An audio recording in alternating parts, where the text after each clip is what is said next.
오늘 말씀은 잠언 14장 17절부터 35절. 제목은 육신의 생명은 평강입니다. 먹을 것이 없을 정도로 가난했을 때는 먹는 것만 있으면 소원이 없을 것이라고 생각합니다. 그랬는데 먹을 것이 채워지면 더 이상의 바라는 것이 생기지 않을까요? 절대로 그렇지 않습니다. 먹을 것이 생기면 입을 것을 생각하고 잘 곳을 생각합니다. 또한 누리고 싶은 것들을 생각하죠. 처음엔 몸뚱이 누일 곳만 있어도 좋겠다고 생각했다가 집에 대한 욕망은 끝도 없이 피어납니다. 영끌을 할 정도로 말입니다. 그렇다면 그렇게 해서 얻은 집에 만족을 할까요? 거기서 또 다른 욕망이 움틀거립니다. 이런 과정은 죽을 때까지 반복됩니다. 결코 멈추지도 않고 만족의 종착점도 없습니다. 결국 그러다가 누리지도 못하고 감사치도 못하고 함께 하지도 못하다가 끝나고 말죠. 그럼 왜 이런 현상이 반복될까요? 없는 자나 적게 가진 자나 넘칠 정도로 많이 가진 자들 모두에게 말입니다. 그것은 영적인 순서가 잘못되었기 때문입니다. 하나님은 인생을 육적인 존재로 창조하지 않으셨습니다. 인간은 영적인 존재입니다. 그렇기에 영적인 만족, 소위 영혼이 먼저 잘 되어야 하는 것입니다. 우리가 잘 아는 영혼이 잘됨 같이 범사가 잘 되기를 원한다는 말씀이 그것을 명확하게 정의합니다. 또한 오늘 본문도 그러한 말씀을 하고 계십니다. 30절. 평온한 마음은 육신의 생명이나 시기는 뼈를 썩게 하느니라. 육신의 생명이 어디에 있다고 합니까? 평온한 마음입니다. 즉 평강에 대해 말씀하십니다.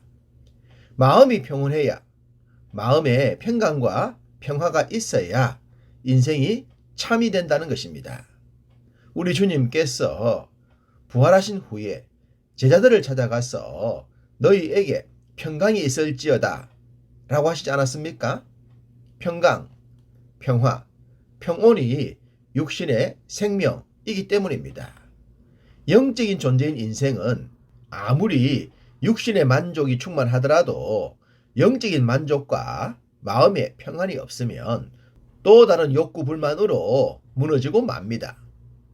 겸손했던 사울 왕이 왕의 권력에 심취했을 때에 하나님을 실망시켰죠. 다윗도 그러합니다. 완벽해 보이는 나라를 구축하고 더 이상 목숨이 살벌한 전장에 나가지도 않았을 때, 소위 그의 육적인 삶이 평안했을 때 범죄했던 것입니다. 누구라도 예외가 될 수 없습니다. 그러니 육적인 만족을 인생의 목표로 삼지 않아야 합니다. 육적인 것을 흘려보내기 위해, 선한 사역을 위해, 현재의 삶을 누리기 위한 도구로 삼아야 합니다. 모으는 데만 급급하고 쌓는 재미에 빠져 살다간 한순간 낭패를 당하고 말 것입니다. 21절. 이웃을 업신여기는 자는 죄를 범하는 자요, 빈곤한 자를 불쌍히 여기는 자는 복이 있는 자니라.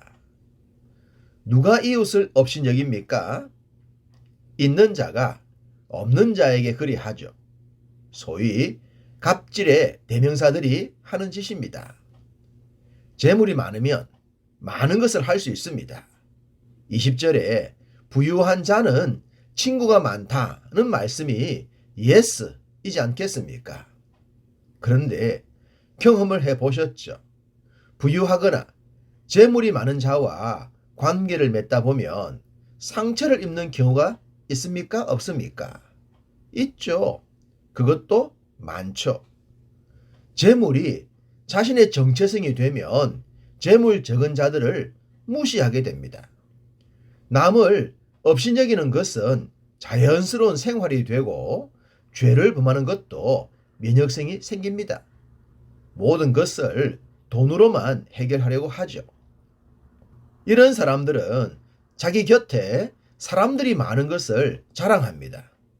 그러나 그 사람들은 진짜 친구가 아니라는 것을 그들은 알지 못합니다. 문제가 생기면 아무도 그의 곁을 지키지 않습니다. 진짜 친구처럼 동거동락하지 않습니다. 그렇지만 부유한 자들은 그 사실을 몰라요. 재물이 그들의 눈을 가려버렸기 때문입니다. 왜 우리 주님께서 죄인들과 함께 하셨고 병자들의 친구가 되셨습니까? 그것이 진짜 복이기 때문입니다. 그런 자들은 친구의 곁을 떠나지 않습니다. 받은 사랑을 감사하며 잘 되었을 때에 더욱 잘합니다. 진짜 친구가 되는 거죠. 다윗에게 왔던 환난 당하고 빚지고 마음이 원통했던 자들이 그러합니다.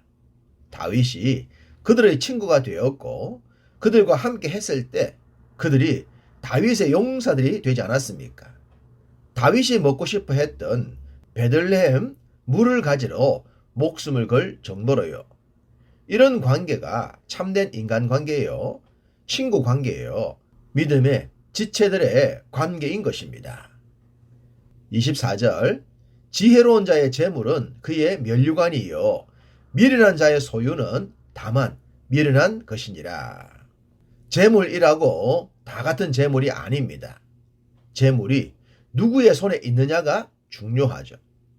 재물이 악인들의 손에 들어가면 불법이 나옵니다. 어리석은 자의 손에 들어가면 허랑방탕이 나옵니다. 그렇지만 지혜로운 자의 손에 들어가면 면류관이 나온다고 하십니다. 우리는 기부에 풍요로운 삶을 사는 사람들을 보게 됩니다.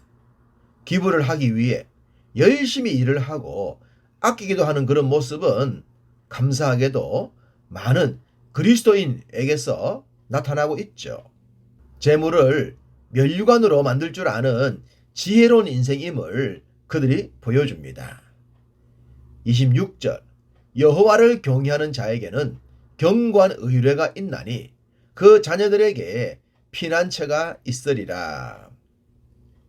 우리가 하나님을 바르게 믿어야 하는 이유 중에 하나는 자녀들 때문이기도 합니다. 요즘 자녀들의 교육이 아주 유별납니다.